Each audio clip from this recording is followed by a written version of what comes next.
Amour durable se dit d'une relation amoureuse de nature à durer longtemps qui présente une certaine stabilité, une certaine résistance. Envie d'appliquer le concept de durabilité non seulement à vos vêtements, à vos meubles, mais aussi à votre couple? Save Your Love Date est fait pour vous. Découvrez Save Your Love Date, le concept qui vous inspire pour une vie à deux harmonieuse, renouvelable et sexy.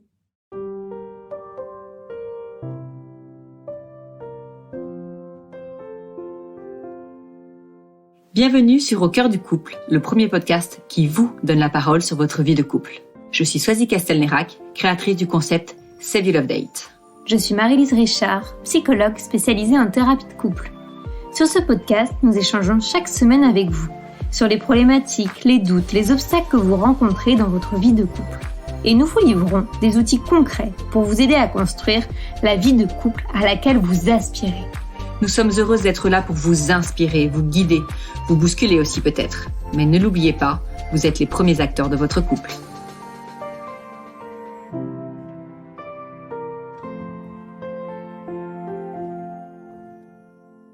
C'est aujourd'hui Mathilde que nous recevons avec grand plaisir à notre micro. Et pour la première fois dans Au cœur du couple, ce sont deux sujets que nous allons aborder. J'ai fait connaissance avec Mathilde via son compte Instagram, car Mathilde est créatrice de contenu mode et lifestyle. Elle a 31 ans et elle a rencontré son prince charmant il y a 4 ans. 6 mois après cette rencontre, ils étaient fiancés et quelques mois après, mariés pour leur plus grand bonheur. Avec Mathilde, nous allons parler créativité. En effet, elle et son mari ont une imagination débordante dès qu'il s'agit de mettre de la fantaisie, du beau et de l'exceptionnel dans leur vie. Elle partage avec nous ses idées folles, mais accessibles. Nous allons également aborder un sujet plus délicat. Mathilde et son mari sont dans l'attente de leur premier enfant. Ces mois qui passent, sans que rien ne se passe, sont une souffrance pour eux. Mais ce qui les plus encore, ce sont les réflexions qu'ils peuvent entendre à ce sujet. C'est pour bientôt? C'est parce que tu y penses trop? Vous n'en voulez pas? Ensemble, nous allons réfléchir à ce qui peut être dit et ne pas dit à ceux qui vivent cette situation et à la façon dont nous pouvons agir pour être présents sans être indélicats. 2 sujets qui peuvent sembler sans rapport, mais qui finiront, vous l'entendrez, par se rejoindre. Bonjour à tous, nous sommes très heureuses de vous retrouver sur ce nouvel épisode d'Au cœur du couple, où aujourd'hui nous avons la joie, la chance d'accueillir Mathilde, avec laquelle nous allons aborder 2 sujets, ce qui est rare dans Au cœur du couple, mais peut-être que ce sera 2 sujets complémentaires, mais en tout cas, voilà, ils sont assez différents l'un de l'autre. Bonjour Mathilde. Bonjour. Bienvenue. Merci de me recevoir. Nous sommes très heureuses de t'avoir aujourd'hui avec nous. Alors nous, on te connaît, mais tous ceux qui nous écoutent peut-être pas. Donc est-ce que tu veux bien te présenter, s'il te plaît ?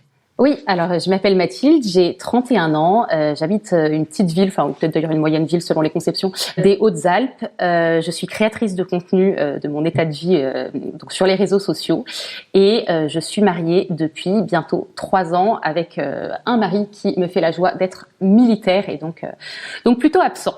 Je pense que c'est une particularité de notre couple.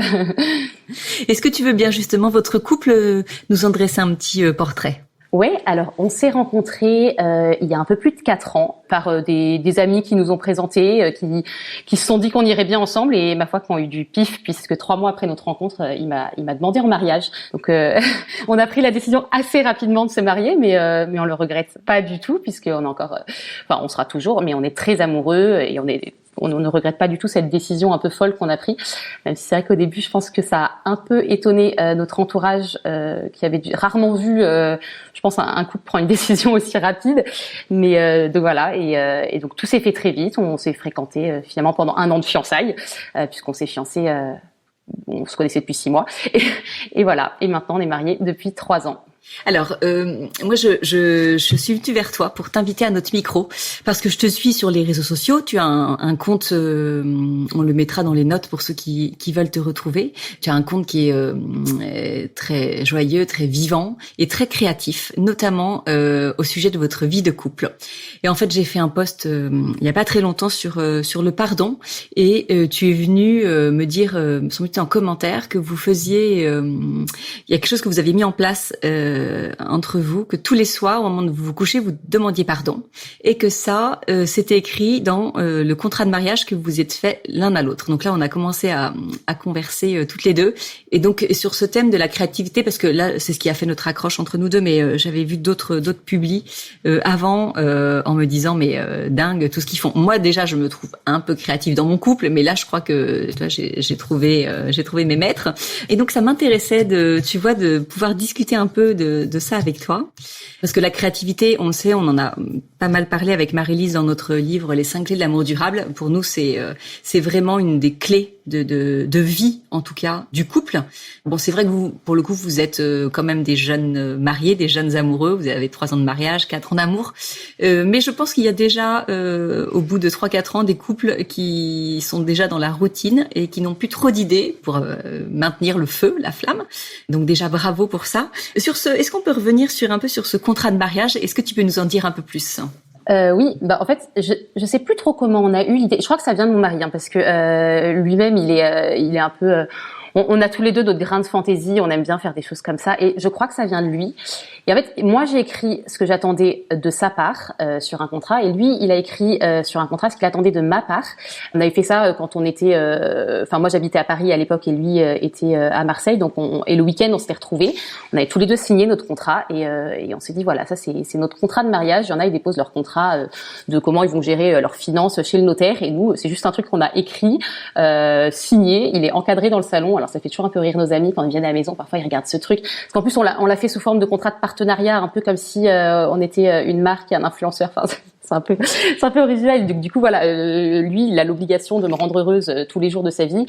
C'est un contrat évidemment d'exclusivité. On a mis un peu ce qu'on voulait, et effectivement sur ce contrat on a mis qu'on avait l'obligation tous les soirs de se demander pardon si on s'était blessé dans la journée. Et c'est vrai que c'est une habitude qu'on a pris, et c'est drôle parce que parfois il s'excuse pour des trucs. Parfois je me souviens même plus qu'il a fait ça dans la journée. C'est-à-dire qu'il me demande pardon pour m'avoir. Il a l'impression qu'il m'a blessé sur quelque chose, et moi je me dis mais attends, je me souviens de ce moment de la journée, mais je me souviens pas du tout que ça m'ait blessé. Mais donc du coup c'est devenu tellement une habitude qu'on se demande pardon pour absolument tout, même parce qu'on se fait pas des crasses au quotidien tous les jours, donc on n'a pas toujours un grand pardon à se donner. Mais je trouve que c'est une hygiène de vie, un peu comme se dire tous les jours par exemple je t'aime. Moi je trouve ça super important, et donc tous les matins, qu'il soit présent ou qu'il soit absent, la journée commence par un message de mon mari qui me dit un mot d'amour, et la journée finira toujours par un message de mon mari, et moi je lui réponds qui sera aussi un mot d'amour. Comme ça, hop, la parenthèse est bouclée, mais pour toujours en fait être en sorte d'avoir un sommeil serein. Voilà, la journée finit sur quelque chose de beau, et la journée commence par quelque chose de beau, et au milieu, parfois, les crasses de la vie. Ouais, bien sûr. Mais ça, c'est écrit aussi sur votre contrat, ce petit mot du matin et celui du soir. Ouais. Pour revenir sur le contrat, ce que tu dis que vous aviez fait chacun de votre côté, vous avez mis en commun. Est-ce que du coup, vous avez eu une conversation, un débat sur ce que vous mettiez dans ce contrat, ou vous avez vraiment rassemblé vos 2 contrats mis en un? Je crois qu'on a vraiment fait ça. On a chacun écrit de notre côté, et après on a eu une relecture. On se l'est envoyé par mail. On a fait une relecture du contrat de l'autre. On a apporté les petits alinéas de correction. Voilà, chacun vraiment comme des commerciaux en fait qui signent un contrat de partenariat. Et donc on a quand même eu une petite relecture, et après on les a signés. On s'était fait un peu comme quand on signe un appart et tout. On avait ouvert du champagne, signature, et c'est bon, on a signé. Mais ouais, ça s'était fait assez naturellement. Jeunes amoureux, retenez cette idée, c'est vraiment c'est canon. Et puis moi, tu vois, j'ai presque eu le regret de pas l'avoir fait en son temps, et je me suis dit en fait, est-ce que ce serait trop tard maintenant, tu vois, pour le faire? Marie-Lise, est-ce que tu penses que tu vois c'est quelque chose qu'on peut mettre en place en cours d'une vie de couple? Je pense qu'on peut le mettre en cours d'une vie de couple, et puis en plus tu parles des alinéas à modifier. Je me dis il peut y avoir des nouveaux alinéas parfois, des avenants au contrat, des choses qui se modifient avec la situation familiale qui peut évoluer, les carrières qui évoluent, j'en sais rien, des modes de vie qui peuvent changer, nos envies aussi. Donc et ce que je trouve génial en fait quand tu dis ça, c'est un peu cette pudeur de cette folie à 2, et en même temps comment ça peut avoir de l'ampleur et fonctionner quand on y croit et qu'on est pleinement impliqué. En fait, à avoir à la fois ce décalage et cette folie, mais qui est faite de façon très sérieuse pour que ça ait de l'intérêt et de la puissance. Et c'est ça que je trouve génial. Où souvent on n'ose pas en fait rentrer sérieusement dans notre folie. Où on se dit mais non c'est bon, on rigole, on se le dit comme ça en y pensant, mais on va pas au bout des choses. Et c'est ça que je trouve dommage parfois, de se dire mais non, mais on peut aller au bout de notre folie et y croire et rendre la chose à la fois sérieuse et amusante. Ouais, parce que là, on se dit, tiens, un jeune couple qui entendrait ça, c'est par exemple la jeune femme qui entend et qui se dit, oh non, mais qu'est-ce qu'il va dire, tu vois, si je lui propose, il va peut-être trouver ça ridicule. Mais je pense que t'as raison. Il faut aller, quand on a comme ça une idée pour laquelle on a un coup de cœur, ben il faut se donner les moyens d'aller jusqu'au bout. Tu vois, au risque peut-être au début de se prendre, tu vois, un vent par l'autre. Je sais que ça arrive pas mal, tu vois, dans les nanas qui achètent ci, dès qu'ils proposent à leur mari, elles disent, non, ça, je ferai jamais ton truc. Mais en fait, voilà, bien expliqué, bien emmené, on peut y arriver. Et puis amener avec la plaisanterie, en fait, j'ai l'impression que c'est un peu ça ce que tu dis. C'est quand tu dis même le format était très imagé, très original. Comment aussi tu rentres le plus dans l'originalité et le délire, plus t'as envie de t'amuser. Un peu comme quand t'es enfant et que tu joues, plus le décor il est impressionnant, plus il y a de l'ambiance, plus t'as envie d'y aller en fait aussi. Donc ça crée de l'envie et du désir à aller dedans. Et ça, Mathilde, dans votre couple, sur cette créativité, il y a un équilibre. Est-ce que vous êtes tous les deux d'esprit créatif? Est-ce que ça a été plus porté par l'un et l'autre y est venu, ou est-ce que ce n'est porté que par l'un et l'autre ne fait que suivre? Alors, je dirais que de base, moi, je suis une personnalité un peu fantasque. J'aime bien les choses un peu fantaisistes. Et mon mari, sur le principe, peut-être quand je l'ai rencontré, il avait l'air plus peut-être sage, mais je pense qu'en fait c'était juste nous deux, c'est le cocktail qui marche bien. C'était l'ingrédient qu'il fallait pour que ça mousse, et que en fait il y a beaucoup d'idées saugrenues qui viennent quand même souvent de lui, et des choses où parfois je me dis mais oui, pourquoi j'y ai pas pensé moi-même? Mais en fait parfois les gens ils voient notre vie, ils me disent mais attends, mais ton mari, est-ce que t'es pas celle qui mêle le truc avec tes idées loufoques, et lui gentil, bonne patte, il dit oui, et en fait je leur dis non mais cette idée c'est pas moi, c'est lui, et il est assez moteur de trucs parfois complètement délirants, et je sais pas si j'ai des exemples parfois où il me propose des choses, je dis il est quand même très moteur d'idées folles, et moi je suis très moteur de dire oui à peu près tout. D'accord, donc vous êtes vraiment clairement bien trouvé là-dessus. Oui, surtout, d'ailleurs, on s'est quand même bien trouvé surtout, mais globalement, on se freine pas. En fait, à deux, on se freine pas. On a un peu cette idée de vouloir vivre dans un film. Enfin, moi j'aime bien l'idée de vivre. Je veux dire, en fait, une vie, on en a qu'une seule, et notre vie, c'est ce qu'on en fait. Donc en fait, qui nous interdit d'en faire un truc de fou? Et tu vois, moi j'ai un peu des références. Je sais pas si vous avez lu le livre En attendant Beaujanglès, que je trouve extraordinaire, si on fait abstraction du fait que la fille est cliniquement un peu atteinte. Mais j'aime bien ce fait d'être en fait, pourquoi pas? En fait, si on a envie de boire du champagne à 10h du matin dans notre lit, un week-end où il pleut, pourquoi on peut pas le faire? Si on a envie, nous on adore. Alors nous on fête les mauvaises nouvelles par exemple. C'est un truc, dès qu'on a une mauvaise nouvelle, on fait la fête. Donc on met une belle tenue. Je demande à mon mari quelle robe il veut que je mette et tout. Donc il me dit ah mais celle-ci je la trouve trop belle. On va acheter des huîtres. On sort le champagne, on allume des bougies et on fête les mauvaises nouvelles. Genre, on a fait ça la première fois parce que notre voyage de noces avait été annulé à cause du Covid. Et je m'étais dit, non mais le truc pourri, on est en plein confinement, ça fait 3 mois qu'on organise ce voyage de fou, et ça tombe à l'eau, et je me suis dit, on va pas se laisser déprimer encore plus. Donc en fait, non. Donc tu mets un costume, je mets une jolie robe, j'avais acheté du foie gras, des huîtres, plein de trucs trop bons, on avait dressé une table de fou. Et du coup, c'est resté une tradition pour nous, genre on fête les mauvaises nouvelles, et c'est saugrenu, mais en fait, qui nous interdit de le faire? Personne. Donc en fait, la limite, c'est nous qui la fixons. Ouais, non mais vraiment j'adore, je vais noter toutes les idées que tu donnes. Est-ce que alors moi j'avais noté celle que j'aime beaucoup puisqu'en fait elle est sous forme de rendez-vous, c'est que je crois que vous avez une table et 2 chaises. Alors je sais pas si vous promenez tout le temps avec, mais en tout cas vous les avez, et puis vous partez vous installer. Alors moi j'ai plutôt vu en pleine nature, mais peut-être que vous avez pu faire ça dans des endroits un peu plus citadins, mais et vous là vous dressez une table et c'est parti quoi. Vous faites votre restaurant en fait là où vous voulez.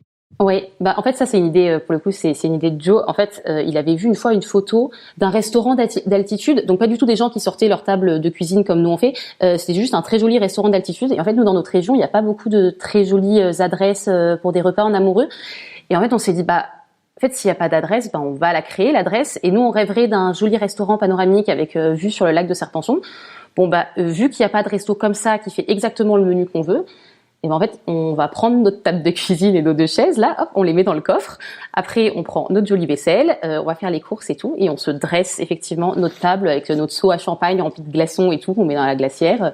On dresse tout ça pendant une demi-heure avec la voiture sur le bas-côté. On se met là où on a envie de se mettre. On choisit selon l'ambiance. Parfois, on a envie de voir des montagnes enneigées, parfois on a envie de voir le lac, parfois, souvent quand même dans la nature. Mais parfois, il y a quand même des gens qui passent devant nous et qui nous regardent et qui se disent mais qu'est-ce qu'ils font? Sachant que l'année dernière, on l'a fait. pour notre anniversaire de mariage, et que à chaque anniversaire de mariage, alors le premier j'avais remis ma robe de mariée, et l'année dernière mon mari m'avait offert une autre robe, et cette année j'en aurai encore une. En fait on refait un échange de consentement tous les ans à notre anniversaire de mariage, et on sort notre table, et sauf que les gens nous voient et doivent se dire mais c'est quoi ces gens qui font ça au milieu de nulle part. Mais le regard des autres moi me dérange pas là-dedans, parce que c'est du beau qu'on partage. Ça, je crois qu'on l'aura bien compris. Ouais. Et j'adore cette petite tradition. Maintenant c'est venu en fait quand on veut. Parfois le samedi on se dit on se ferait bien un repas un peu sympa, enfin il fait beau, on a envie de sortir, et du coup comme il y a 2 restos dans la ville où on est, en fait on fait notre resto, on mange ce qu'on veut, et en fait c'est trop bien, c'est trop sympa comme moment. Et ce que je trouve sympa, c'est que tu nous montres, parce que et ça on le disait avec Marie-Lise dans le livre, c'est que en fait il y a des choses vraiment qui coûtent pas cher à faire et qui ont un effet waouh. Et là clairement tu vois dans ce que tu dis, bon en fonction de ce que t'achètes pour ton dîner, tu vois tu mets le budget que tu veux, mais tu peux le faire d'une façon simple, mais ton cadre, ton décor, tout ça ce sera gratuit. Oui. En fait c'est à la portée limite de tout le monde. Oui, non mais donc, exactement. Ça j'aime beaucoup. T'es pas en train de nous sortir, tu vois, des idées de l'espace où les gens vont se dire attends, elle est sympa elle, mais en fait nous on n'a pas du tout le budget pour ça. Non, en fait ça c'est vraiment tu vois, tu trouves sur le Bon Coin une vieille petite table de bistrot, 2 chaises, et puis c'est parti, tu le fais, tu vois, donc c'est vraiment à la portée de tous. Même sans la table, en fait, moi je suis persuadée que mettre du beau dans sa vie, enfin nous c'est quelque chose, on est très attachés au fait de mettre du beau dans notre vie, parce que on se dit que plus on fait le cadre de vie est beau, plus ce qu'on mettra dans le cadre sera beau. Enfin quand on a un très joli cadre, on n'a pas envie de mettre une image moche dedans, et donc on est très attaché à ça. Mais en fait il y a des gens qui se disent mais c'est pas possible, ils flambent tout le temps. Mais en fait juste aller faire un pique-nique en race campagne et juste prendre la jolie nappe plutôt que de manger sur un torchon, c'est 0 €, c'est juste peut-être la machine si on a fait une tache sur la nappe. D'amener la jolie vaisselle en pique-nique plutôt que de manger dans des éco-cups en carton, c'est 0 €, c'est juste bien les emballer pour pas casser la vaisselle. Mais en fait ça ne coûte rien de joliment dresser la table, et même parfois ça, comme tout le monde, ça nous arrive d'avoir le frigo vide et d'avoir des soirs y a rien à manger, mais par exemple Joe souvent ce qu'il fait, c'est qu'il va faire le dîner sous forme de toast. Alors même les vieux restes, hop, il les dresse comme sous une forme de planche apéro, etc. Il va créer des cocktails avec des trucs, enfin avec des restes de fond de cave, mais ce sera dans le joli verre. Et en fait mettre du beau dans sa vie, c'est pas nécessairement aller faire des boutiques de luxe, même si c'est très sympathique aussi, hein. Mais en fait mettre du beau dans son quotidien, ça coûte rien. Mettre une jolie robe pour le dîner, par exemple se changer pour le soir, c'est très 20e siècle, hein, mais en fait mettre une tenue du soir, ça ne coûte rien. Et recevoir son mari le soir bien habillé, c'est gratuit. Ça coûte pas plus cher que de le recevoir en jogging. Mais pour le coup, on a toujours plus envie de se dire des mots d'amour, je crois, quand on s'est préparé, que quand on se reçoit un peu en schlag après la journée de boulot, quoi. Ouais, clairement. Est-ce que tu penses que votre rythme de vie qui est particulier, puisque tu nous as dit que ton mari était militaire et donc il part régulièrement en mission, est-ce que tu penses que ça joue sur cet attachement que vous avez à faire des jours où vous êtes ensemble, voilà, des jours plus savoureux et plus beaux? Oui, ça c'est certain que le temps qu'on a ensemble étant moitié moins que chez un couple classique, on est conscient de la rareté des moments, et donc on veut les habiter 3 fois plus parce que déjà on n'a pas de routine. C'est vrai on vit toujours, on est toujours dans une période depuis qu'on est mariés, on a toujours été dans des périodes soit de pré-départ, soit de post-retour, enfin, mais on a toujours été un peu sur le fil d'une séparation ou en train de faire des retrouvailles. Donc c'est vrai qu'on trouve super important que quand on est ensemble, faut que ce soit beau. Et si vous avez forcément vu le film Titanic, parce que sinon c'est une honte pour vous, mais à un moment ils portent un toast et ils disent pour que chaque jour compte. Et en fait, je trouve cette phrase géniale. Faut pas qu'il y ait des jours où on se couche en disant mais nul, on était ensemble, alors que ça arrive finalement, enfin c'est quand même pas la plupart du temps qu'on est ensemble. On a passé presque autant de temps séparés depuis qu'on est mariés que ensemble. Donc ces jours-là, on peut pas se permettre de les jeter à la poubelle et de se dire ce jour-là il est raté, on essaiera de faire mieux demain. Il faut que chacun soit beau. Donc c'est vrai que ça nous donne un peu plus, on a un peu plus l'obligation, je pense, enfin une obligation qu'on se met tout seul, mais je veux dire le fait que les moments ensemble ne soient pas quelque chose de fréquent. On veut en faire quelque chose d'exceptionnel à chaque fois. Oui, puis je pense que même quand tu as la chance de voir ton mari tous les jours, parce que moi j'ai la même phrase que je mets souvent dans mes publis parce que chaque jour compte, et c'est dire que demain vous savez pas, surtout. Demain vous ne savez pas ce qui peut se passer. Donc si ça doit être aujourd'hui la dernière journée, il faut que vous ayez eu ce moment entre vous de rire, ce regard, ce mot d'amour. Donc une fois encore, tu vois, votre idée de commencer votre journée par ce mot et le terminer. Enfin, c'est canon. Vous êtes complètement dans l'esprit Cellule Update. C'est un truc de fou. Ça va alors. Et j'ai juste une question. Je pense justement à des personnes qui seraient un peu réfractaires, qui diraient mais c'est pas si simple. Ou comment vous faites pour gérer dans cet univers un peu de beauté que vous créez? Comment vous vivez peut-être pour qu'il n'y ait pas de pression à la réussite, à cette espèce de perfection de beauté, où j'exagère le trait volontairement, ou de vivre, comment vous vivez la déception, peut-être que justement ça tourne pas quand ça tourne pas comme prévu, ou que c'est pas aussi beau que ce que vous aviez imaginé dans votre tête. Comment vous gérez ces éléments?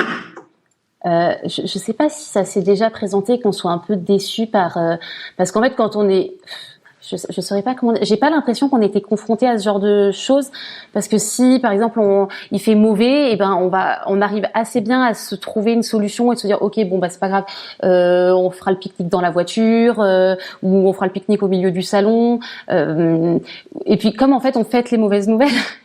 En fait, quand les choses c'est souvent un peu de la contrariété que naissent un peu nos idées, justement, de se dire non mais cette journée, parfois on se regarde, il est 16h, on dit attends, on n'a rien fait, c'était nul, il pleut, et là on est déçu, et du coup on se dit ok, tu sais quoi, on va faire couler un bain avec plein de mousse, on va regarder un dessin animé, parce que on regarde que des dessins animés, parce que ça met de bonne humeur, et on dit ok, on va se mettre un bon Disney, et tu sais quoi, on va boire du champagne, parce que c'est pas la promotion de l'alcool, hein, mais quand même ça met des bulles dans la vie.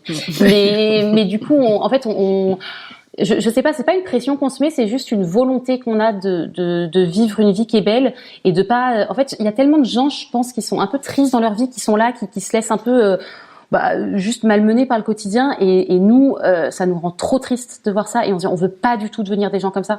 C'est une volonté qu'on a pour être heureux. Je crois que c'est ça que j'avais envie de t'entendre dire, c'est cette question aussi de volonté, comment l'implication et l'engagement qu'on se donne a aussi une grande part. Et à t'entendre, au-delà de la beauté qui est un credo chez vous, en fait, c'est aussi comment ramener de la joie, en fait. Quand tu parles, c'est comment ramener de la joie dans le quotidien et pouvoir l'apercevoir dans le moindre petite chose.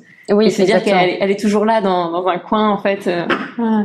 Quand je t'entends dire ça, Mathilde, je me dis qu'il y en a peut-être qui vont penser, ceux qui ne te connaissent pas, oui, bah c'est certainement facile quand on a, la vie est belle, on est amoureux, alors évidemment d'être créatif, d'être joyeux, de fêter les petites nouvelles qui n'en sont pas vraiment, les mauvaises nouvelles, pardon, qui n'en sont pas vraiment, c'est simple. Mais en fait, il faut savoir que, et ça c'est le deuxième sujet que on avait envie d'aborder avec toi, c'est que vous vivez quand même une difficulté tous les deux au sein de votre couple, que tu as fait un post il y a maintenant quelques semaines sur ce sujet, que c'est un post qui m'a interpellée parce que c'était une question, c'est une question qui m'a touchée, et donc j'avais envie d'en parler avec toi. Je te laisse nous parler de ce post. Oui, donc il y a quelques semaines, on a pris la décision avec mon mari de rendre public un état de fait qui est qu'on a des difficultés à avoir un enfant. Voilà, nous on a toujours voulu avoir une famille depuis qu'on s'est mariés, et de fait on va être mariés depuis 3 ans, et on n'a pas encore d'enfant. Et donc c'est vrai que notre quotidien, on essaye de le rendre très beau, parce qu'en fait c'est quand même depuis 3 ans qu'on a cette souffrance du manque de l'enfant désiré.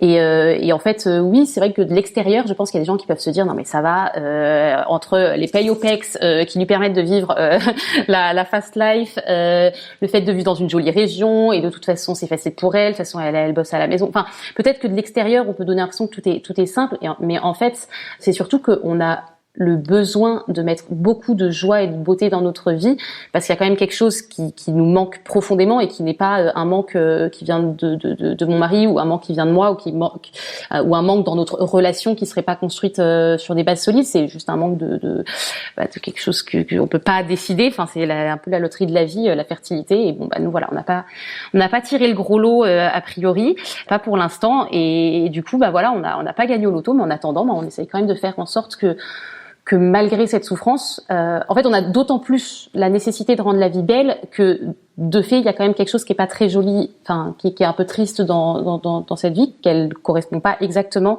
à l'image qu'on s'était fait, de notre mariage au départ. Alors, ce post, tu l'avais fait sous l'angle des remarques que vous pouvez recevoir par rapport à cette attente d'un enfant, et tu listais un peu tout ce que vous pouviez entendre, et en fait qui était une souffrance supplémentaire pour vous, parce que c'était parfois décalé, c'était parfois trop intrusif.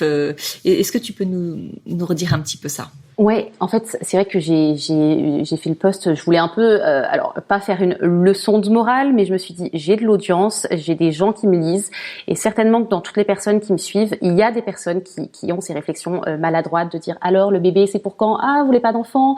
Ou alors de dire, ah, vous avez raison de prendre votre temps. C'est vrai que quand les enfants arrivent, ta vie est toute bousculée. Et leur dire, je rêve que ma vie soit bousculée par un enfant. Donc vraiment, ton jugement de valeur sur un choix de vie que je n'ai pas fait n'a pas lieu d'être. Et c'est vrai que les gens se sentent très investis de poser des questions sur la fertilité des gens, alors que c'est quand même du domaine de l'intime, enfin ce qui se passe dans le lit d'un couple, je pense ne regarde absolument personne, sauf les personnes à qui à la rigueur on a envie d'en parler. Et les gens, ils ont un peu un regard comme ça. Il y avait une espèce de curiosité en plus que j'ai senti grandir au fil des années. Au début, les gens ils se disent ah c'est des jeunes mariés, ok, ils ont pas d'enfants, machin.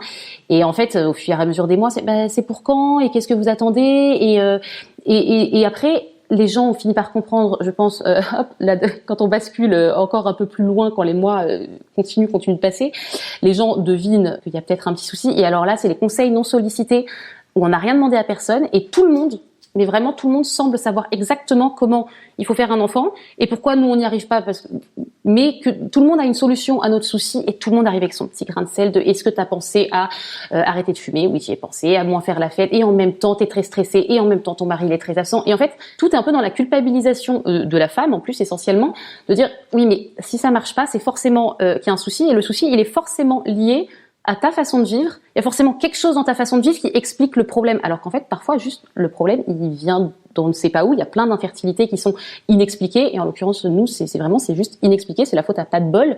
Et mais les gens ils ont besoin de trouver une solution, peut-être parce qu'ils sont démunis face à l'infertilité et qui un peu comme quand une amie a un problème, on veut trouver une solution alors qu'elle veut juste parler. Mais j'ai trouvé que ça devenait très invasif parce que c'était très culpabilisant vis-à-vis de moi, comme si j'avais fait quelque chose de mal et que c'était forcément de ma faute. Alors que c'est ni de ma faute ni de la faute de mon mari, et qu'en fait juste c'est déjà difficile à vivre, mais si en plus je dois prendre des pincettes pour répondre aux indélicats, ça rajoute de la souffrance à la souffrance.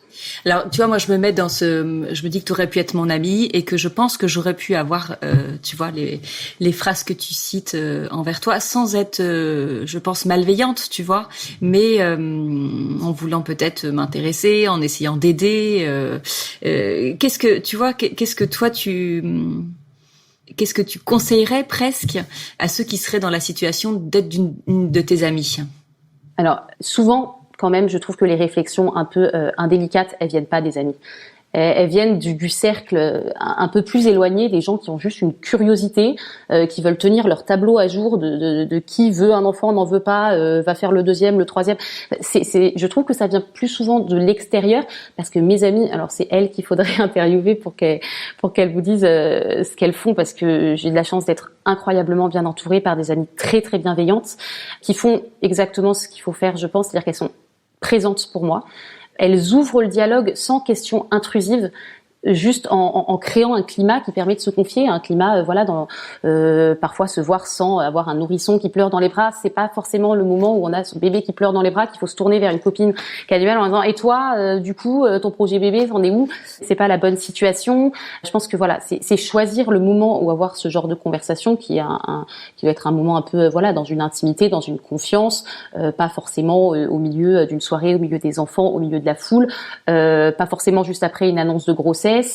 La délicatesse. De toute façon, je crois que quand on est délicat et quand on se pose la question de se dire est-ce que ce que je vais dire va faire du bien, on peut pas se tromper. Mais il y a des gens qui se posent pas cette question, qui se disent juste moi je veux assouvir ma petite curiosité de savoir ce qu'il en est de son utérus, et en fait non, ça ne se fait pas. Être présent, être dans l'écoute et ouvrir le dialogue pour que la personne, si elle a envie de parler, elle puisse le faire et qu'elle se sente dans un climat de confiance. Et que si elle a pas envie de le faire et qu'elle dit là j'ai pas envie d'en parler mais j'ai juste envie de faire la fête, et venez, vous prenez toutes des babysitters parce que j'ai pas envie de voir de bébé ce soir, et on fait la fête entre filles comme si on est toutes sans enfants. Et parfois moi j'ai besoin de câliner, j'ai besoin de pouponner, et mes amies elles s'en rendent compte aussi, et je pense juste dans la délicatesse elles se rendent compte que là c'est le moment de me filer un enfant dans les bras pour que j'ai ma petite dose de câlinage. Mais je crois que quand on réfléchit en termes de juste est-ce que ce que je fais est bon pour la personne, est-ce que ça peut la rendre heureuse, est-ce que on peut pas se tromper, tu vois. Je pense que quand on pose la question de c'est pour quand, c'est évident que la réflexion derrière elle est pas dans la bienveillance. Ouais. Alors ce que j'ai lu dans un article auquel tu as participé, c'est que Jésus disait en fait tant que la personne qui est concernée ne vous en parle pas, c'est que en fait c'est pas vous qu'elle va en parler.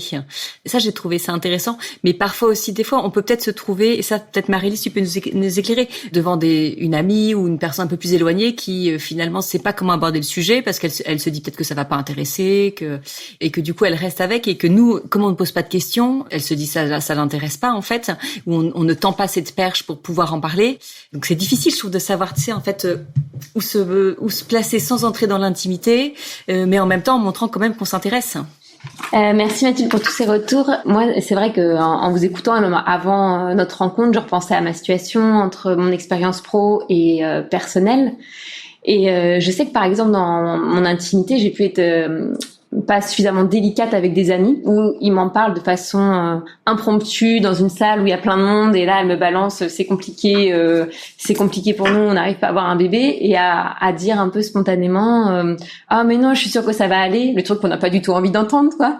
Mais cette espèce de il y a la stupeur de l'annonce où on s'y attend pas, et en fait je crois que c'est une généralité qu'on a quand on est face à la souffrance de quelqu'un, de vouloir tout de suite un peu la gommer. Parce que je travaille aussi beaucoup sur les questions autour du suicide, et c'est un peu les mêmes réflexes qu'on peut avoir quand on entend les souffrances des autres. Et je vois dans mon cadre de mon entretien professionnel au cabinet, c'est un espace où je sais que les gens vont déverser la souffrance. Donc là, on prend le temps, on déplie, j'autorise les personnes à pouvoir exprimer leurs difficultés, et même de pouvoir dire, je souffre même si mon bébé, je l'ai perdu à 1 mois ou 2 mois de grossesse, et qu'on a le droit de dire qu'on souffre, même si ça peut pas être entendu par tout le monde. Et je crois que c'est là que j'ai compris qu'en fait, quand quelqu'un nous dit une difficulté qu'il a, il nous dit qu'une toute petite partie de ce qu'il ressent réellement à l'intérieur de lui. En fait, il y a ce que la personne nous dit, qui est toute petite partie de sa grande souffrance qu'il vit intérieurement au quotidien, de ses questionnements, ses doutes qu'il a au quotidien. Il y a ce qu'il nous dit qui est tout petit par rapport à ce qu'il ressent au quotidien, et nous, ce qu'on entend, qu'on diminue encore plus quand on est dans un cadre un peu amical. Et je crois que c'est ça qu'il faut avoir à l'esprit, pouvoir se dire, mais en fait, elle vient de me dire un truc, mais il faut le multiplier sûrement par 10 pour avoir une conscience ou une idée de ce qu'elle peut vivre au quotidien et ce qu'elle peut ressentir. Et je crois que la première chose à avoir, c'est, si on nous en parle, c'est de pouvoir se dire, oulala, tourne la langue dans ta bouche avant de parler, de pouvoir juste prendre le temps d'accueillir aussi cette nouvelle, de pouvoir se dire là, accueille ce qui se passe. Et je te rejoins, Swazik. C'est pas facile de l'aborder, et tu en parles un peu Mathilde, comment on peut tendre une perche et après laisser la personne venir en créant cet espace possible, ce cadre, comme on va le faire en couple. Si on parle de quelque chose de difficile, on va pas en parler alors qu'il y a des amis à côté ou qu'on est crevé, on va en parler dans un cadre propice. Donc là c'est comment dire, là je suppose que c'est pas facile ce que vous vivez en ce moment, c'est compliqué, je suppose que vous souffrez beaucoup dans tous les cas face à cette situation, tu sais que je suis là si tu as besoin d'en parler. Et je crois aussi ce qu'on aurait besoin des personnes qui peuvent vivre des situations comme ça d'infertilité, c'est aussi de pouvoir dire si je fais des choses qui sont indélicates pour toi ou qui te mettent mal à l'aise, peut-être que je le perçois pas, et moi j'aurais besoin que tu me le dises en fait. Et je crois que c'est ces 2 petits pas qu'on aurait besoin, à la fois vers l'ami qui puisse tendre une perche, dire je suis là, et vers la personne qui est en souffrance, qu'elle puisse oser aussi dire ce qui la met mal à l'aise. Parce que c'est ça qui est difficile parfois pour les amis, c'est de se dire là j'ai une bonne nouvelle, ou mon fils il vient de rentrer à l'école, je suis trop contente, mais est-ce que je peux lui dire, ou est-ce que ça va pas lui renvoyer trop de souffrance? Et de pouvoir aussi là un peu créer un contrat de comment on communique sur la question de la maternité ensemble, qu'est-ce qui est possible pour toi ou non. Je sais pas ce que t'en penses dans ton quotidien, Mathilde. Je trouve que c'est super intéressant ce que tu dis, et effectivement pouvoir dire aux amis ce qui blesse, c'est super important. Moi par exemple, je sais que mes amis savent que les annonces de grossesse, merci de pas forcément me les faire au milieu de tout le monde au moment de la grande réjouissance. J'ai besoin d'un petit temps où je prends, parce que même si je suis heureuse pour toutes les personnes dans mon entourage qui ont la chance d'avoir un enfant, ça me renvoie forcément à notre propre infertilité. Donc c'est toujours un peu dur, et j'apprécie la délicatesse, que les gens prennent le temps de me le dire en amont. Comme ça, moi, je prends mon temps où j'habite un peu ma tristesse, et après je peux être dans le bonheur. Et c'est vrai que de la même façon qu'il faut créer un climat de confidence pour que la personne qui souffre puisse exprimer sa souffrance, c'est important que les amis aussi créent ce même climat pour qu'on puisse dire tu sais, à chaque fois qu'on se voit, si t'as ton bébé qui pleure à côté, c'est compliqué pour moi, est-ce que y aurait pas moyen de je pense que c'est très important en fait, de toute façon, cette conversation, elle ne peut exister que dans un climat de confiance, de vraie amitié. Si on n'est pas dans cette situation-là, je crois que cette conversation n'a pas lieu d'être. Enfin, je pense pas qu'on se confie de ces souffrances comme ça au premier venu, à cœur ouvert. Donc si on est dans des relations qui sont sincères, tout est de toute façon plus simple. Et si on ne pense pas être dans le cercle de la relation sincère avec la personne en face, peut-être qu'on peut se dire, voilà, c'est pas mon rôle. Moi, mon rôle, c'est peut-être juste d'être la copine un peu fun avec qui on prend des verres de temps en temps, mais c'est pas forcément mon rôle de devenir la confidente. Sauf si, par exemple, on connaît exactement la même situation. Et là, c'est pour le coup, c'est super sympa. Parfois, une fille qui vient mettre la main sur l'épaule et qui dit, je sais, nous vivons la même chose. Et là, du coup, on crée un climat de confiance qui permet de se confier.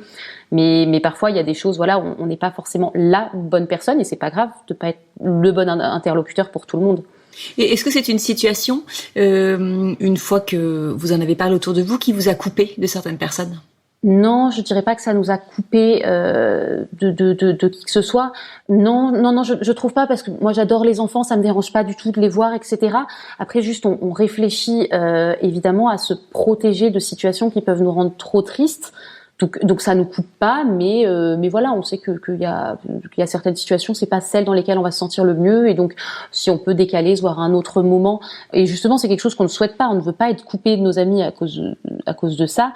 Et d'ailleurs moi je dis à mes amis, par exemple, ne me cachez pas vos grossesses, par exemple, parce que ce qui me ferait plus souffrir, c'est de découvrir que vous êtes enceinte au bout de 6 mois sous prétexte que vous n'avez pas su comment me l'annoncer.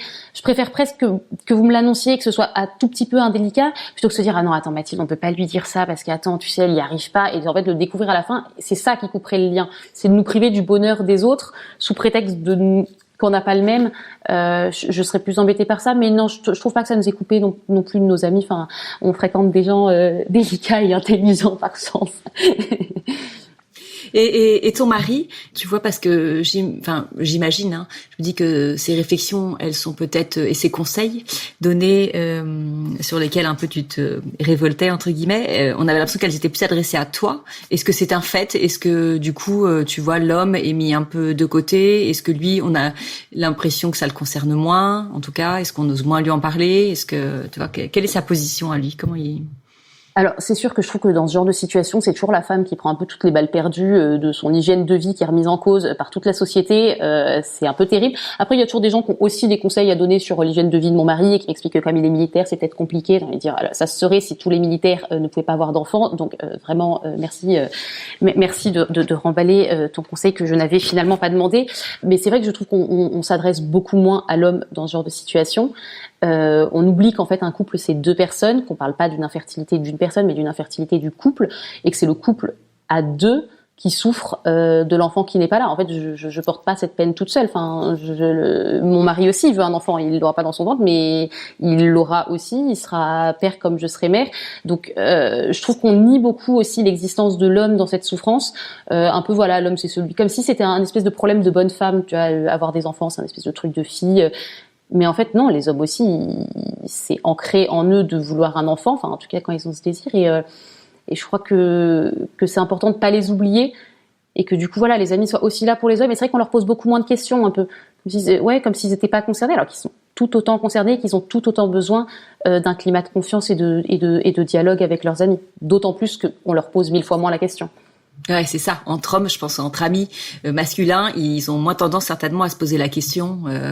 Alors, tu vois, le prochain c'est pour quand ?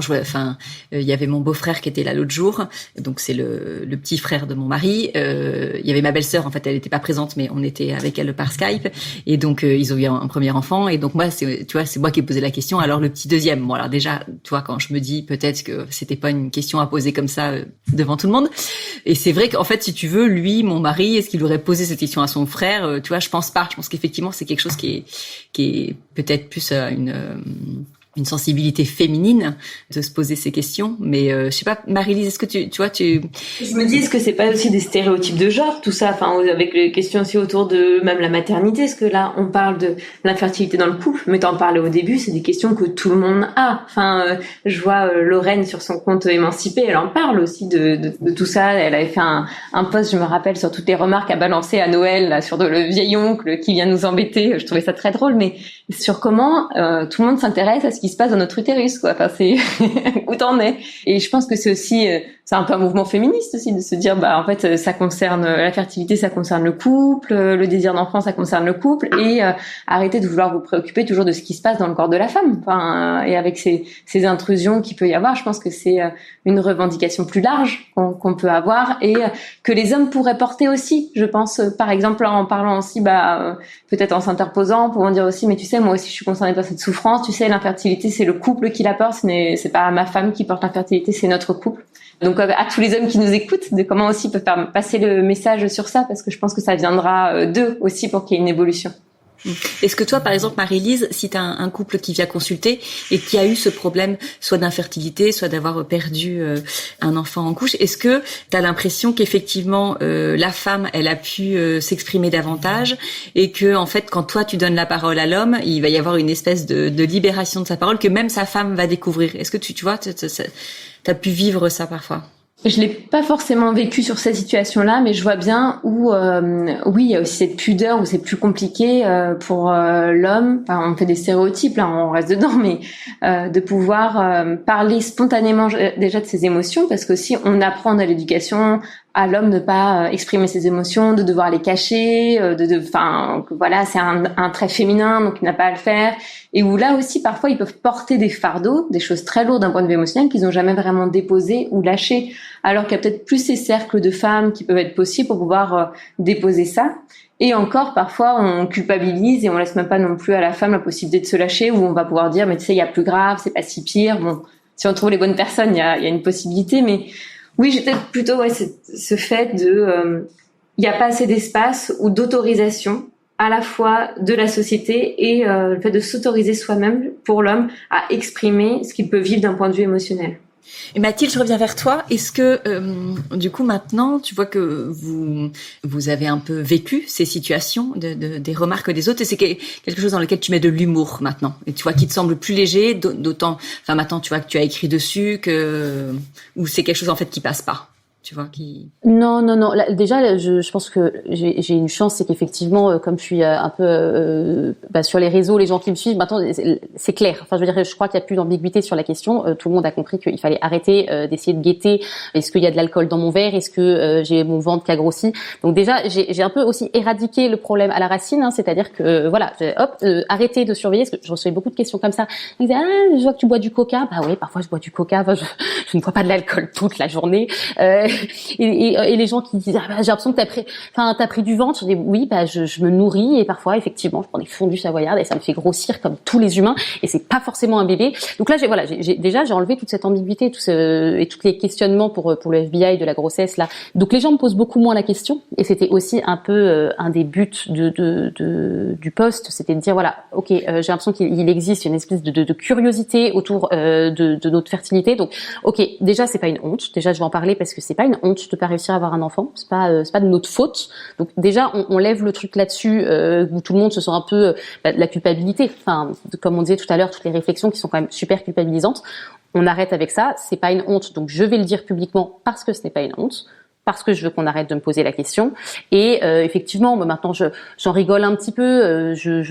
Alors il y a une amie qui m'avait conseillé la phrase qui dit les bébés c'est comme les antibiotiques, c'est pas automatique. Puis parfois maintenant j'éduque un peu les gens, parfois avec gentillesse, mais je leur dis tu sais, les enfants c'est pas tout le monde ne peut pas avoir un enfant quand il veut avoir un enfant, et je suis très heureuse pour toi si vouloir est égal pouvoir, c'est merveilleux. Mais c'est pas le cas, et je mets un peu d'humour, mais j'essaye de mettre beaucoup alors j'ai pas la prétention d'éduquer les gens, mais je pense que c'est quand même important de parler de ce sujet que je trouve on en parle très peu, je trouve. Finalement, je trouve qu'il y a des sujets sur lesquels il n'y a plus aucun tabou. Justement, la grossesse, tout le monde raconte son accouchement de A à Z. Le postpartum, pareil, zéro tabou. Et l'infertilité, moi, j'étais jamais tombée sur les réseaux, sur des posts sur le sujet. Je vois plus la chose quand même d'un point de vue, allez, levons le tabou. On peut évidemment en rire, et j'en rigole quand les gens continuent à poser la question. Je dis, non, quand ils me disent, t'as pris du ventre? Je dis, oui, je suis juste grosse. C'est des choses qui arrivent. Enfin, j'ai tendance à les mettre un peu, à provoquer un peu le malaise, pour les renvoyer au fait que leur question est malaisante et pas ma réponse. Mais c'est vrai que je vois plus, une visée de dire, de créer un espace de débat plus que juste une nouvelle vanne sur mon compte, quoi. Et justement, tu parlais de fêter les mauvaises nouvelles. Quand c'est en lien avec votre projet d'enfant, vous arrivez justement à fêter les mauvaises nouvelles par rapport à toutes ces questions-là. Et je suppose que, souvent ça tombe, les mauvaises nouvelles quand on est dans un projet d'enfant et que c'est compliqué. Oui, en fait, c'est exactement quelque chose qu'on fait. Alors là, du coup, on fête tous les mois ce qui n'est pas super rigolo, mais bon, du coup, comme je suis pas enceinte, fatalement tous les mois les cycles reprennent. Et c'est vrai que c'est à ça que je pensais exactement. Oui, et on le fête. Donc du coup, ça rend cette période du mois qui n'est pas toujours la plus heureuse un peu plus sympathique. Et oui, champagne, huile, foie gras. En fait, tous les trucs que j'aurais plus le droit de manger si un jour je tombe enceinte, on les sort quand l'espoir est déçu. C'est une habitude qu'on a pris, parce que sinon on pourrait aussi rester tous les deux à se regarder en pleurant. Ce qui est une option mais pas la plus sympathique, et on peut aussi se dire viens, tu sais quoi, ok, mais regarde, je peux encore manger des huîtres. Et on a un peu cette philosophie de la chose, où je m'achète des robes moulantes, tu vois, des robes super moulantes, tant que je peux en porter, je vais continuer à me les acheter, et toutes les choses que peut-être je ferai différemment le jour où je suis enceinte, on se dit tant qu'on peut les faire, même si on aimerait ne plus pouvoir les faire parce qu'il y a une grossesse, faisons-les en se disant on a la chance de pouvoir encore les faire. Je sais pas si c'est très clair. Si, c'était clair. Est-ce qu'on peut conclure en disant qu'en fait, quand même, la créativité rend la vie plus belle? Oui, je pense qu'on peut dire ça. Et mon mari rend la vie beaucoup plus belle aussi, quand même. Je tiens à dire que j'ai quand même de la chance que ce soit lui que j'ai rencontré. Et puis c'est un des ingrédients pour nourrir le lien aussi, que ce soit le lien amoureux, l'intensité amoureuse, la vie sexuelle. C'est une bonne clé, je pense. En tout cas, mille merci Mathilde d'être venue t'ouvrir comme ça à notre micro. Je suis certaine que tu vois, ça va permettre à la fois pour les couples qui vivent la même chose que vous, peut-être de piocher des idées dans ce que vous faites, peut-être de dédramatiser aussi, peut-être aussi de leur donner de l'assurance par rapport à des choses qu'ils pourront entendre. Et puis à ceux qui comme moi savent pas toujours comment se placer, un peu une leçon. En tout cas, qui nous permettra peut-être d'être plus au fait et plus délicat avec notre entourage qui vivent cette situation. Donc vraiment, mille merci de ta confiance parce que c'était un moment très chouette, une conversation vraiment chouette. Donc merci. Je crois que il y a des belles vacances qui se préparent dans pas longtemps. Donc, vacances de retrouvailles. Ils rentrent bientôt là. Ouais, on voit déjà l'énorme smile. Donc on vous souhaite en tout cas de très belles vacances. On n'est pas trop inquiet, et surtout tu continues sur ton compte. Je mettrai ton compte dans les notes pour tous ceux qui veulent venir te piquer des idées. Tu verras, je t'en piquerai, mais je te taguerai pour dire que ça vient de toi. Y a pas de ça c'est sûr. Mais surtout partage-les parce que on n'a pas tous le même esprit créatif, et puis il nous faut des personnes autour de nous inspirantes pour ça. Ça, je me souviens qu'on l'avait écrit aussi, Marie-Lise. C'est important. Donc, continuez tous les deux à partager avec nous, même si certains peuvent, tu vois, peut-être penser que, tu vois, il y a du montage, que ça fait un peu cinéma et que la réalité est sûrement autre. Non, c'est même mieux en vrai. Non, il y a pas de montage. On est vraiment tu vois, aussi amoureux qu'on le montre, voire plus. Non, il y a pas de. Moi, j'en suis persuadée, tu vois, mais il y a toujours. Donc Donc, mais surtout, ne vous priez pas de ça parce que je pense que, t'as vraiment, tu vois, en tout cas, en plus sur ce sujet, ta pierre à apporter, je pense, tu vois, et tu peux vraiment être inspirante. Donc, vous pouvez être inspirants tous les deux. Donc, on continuera de suivre avec plaisir. Merci Marie-Lise. Merci, c'est un plaisir d'échanger ensemble. Et puis, on vous donne rendez-vous, évidemment, très bientôt pour un nouvel épisode d'Au cœur du couple. À très bientôt.